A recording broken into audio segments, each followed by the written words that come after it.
Hey everybody, welcome back. I'm Adrian, this is Pop at 50, and I'm making a bunch of stuff today, some of which are Patreon requests, like this video. Erin LeCount, Silver Spoon. I don't know Erin, which is the point of the channel, discovering new and different pop. So, since there's nothing to say, as I have no knowledge of the person, we should just pop right in, shouldn't we? I want to learn from afar.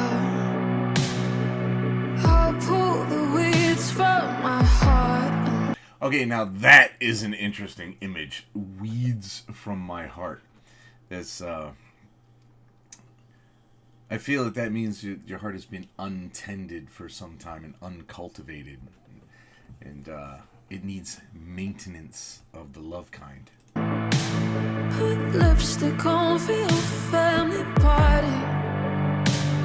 In the garden, I stare at the house you were brought up in. Oh, the photograph and door frames are wooden. Yeah, the vast majority of door frames are wooden. So, I don't know what's going on there. So, I feel like she is from a, perhaps not destitute family, but definitely a class that is below the person she's with, so to speak. I personally don't feel that classes are something that should even exist to begin with. But since they do, we have to admit that they exist and people act like they're important. So that feeds into the title, Silver Spoon. So she is definitely not an upper class type, and she's hanging out with the quote sophisticates. I wish I'd known you when you were younger, before lovers. 'Cause I've changed my accent and I gave a false name. I hope I throw a party in a house of my own someday. Yeah, see, she doesn't even have a house. Although, okay, I fully understand changing an accent, but are there names that imply lower class? Does that happen? That's a curious line. I'm very, very, very curious about it. Maybe if someone from a classed society, formally classed, like the UK, could tell us if a name can imply class. When you were a kid, you'd come in through the back gate. Your folks left the light on in case you get home late. I bet you grew up eating at the table, fed love from silver spoons, reasons to be grateful. You ask about kids, I don't know if I'm able. I bet you grew up being asked how your day was. Wow. Not only is this poor person in a, quote, lower class. I despise saying things like lower class. I absolutely hate it. I try very hard to be as egalitarian as possible, because it's just the very concept that you got a little more dough, so you are literally a better human being than anyone else. It angers me greatly. It seriously does. But not only that, she's also from a home that sounds like it has neglect involved as well. I bet you grew up crazy your knees, but the fall wasn't fatal like it was for me.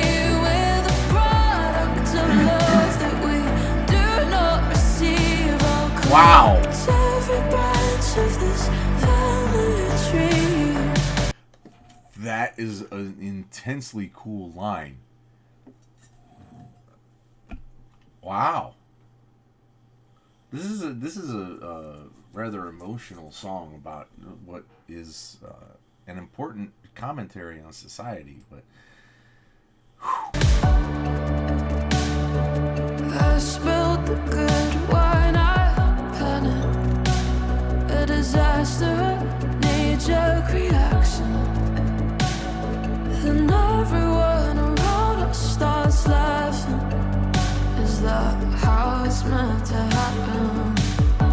Well, because accidents can be humorous. And when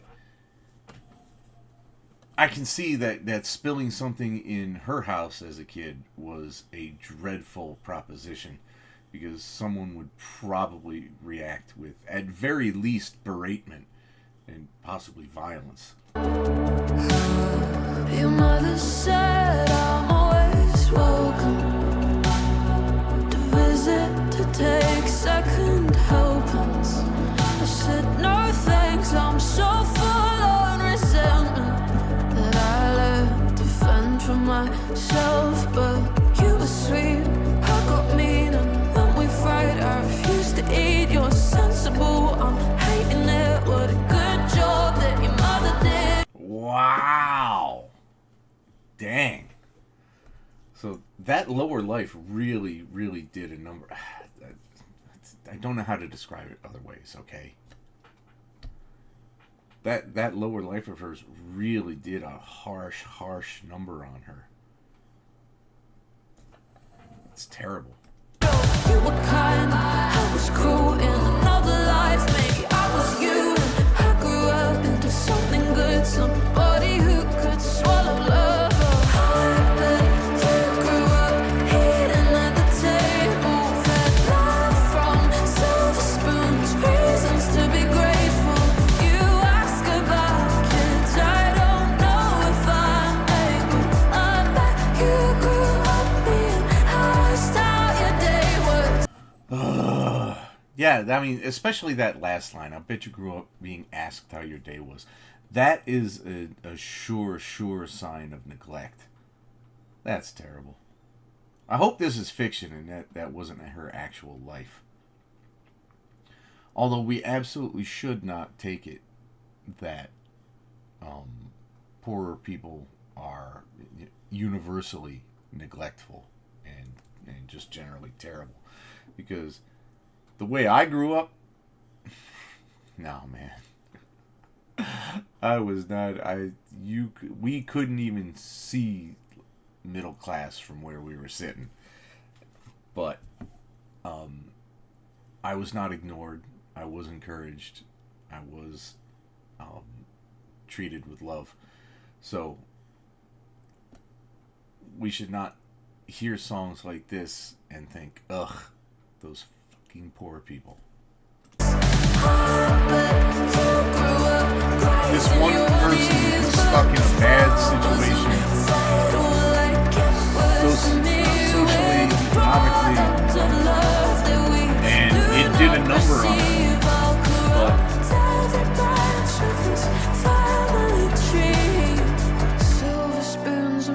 all that trauma can be corrected. I'm getting by. Your love is spreading thin, but my medicine goes down alright. My medicine goes down all right. Just a spoonful of sugar, I guess. We used sugar for so many things when we were poor. It was one of the cheapest things possible. So, I mean, sometimes breakfast was nothing but toast, butter, and sugar. Which is why I'm so goddamn fat now. During the classic American overcorrection, and as soon as I could, I ate the worst stuff possible. And then that just became a habit.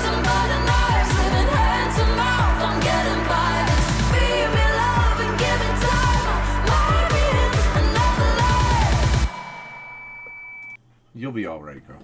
You'll be right. She's the good thing about the character in this song, because I don't know anything about Erin LeCount. It might be her real life. She's completely self-aware of where she stands, how she got there. So if she wants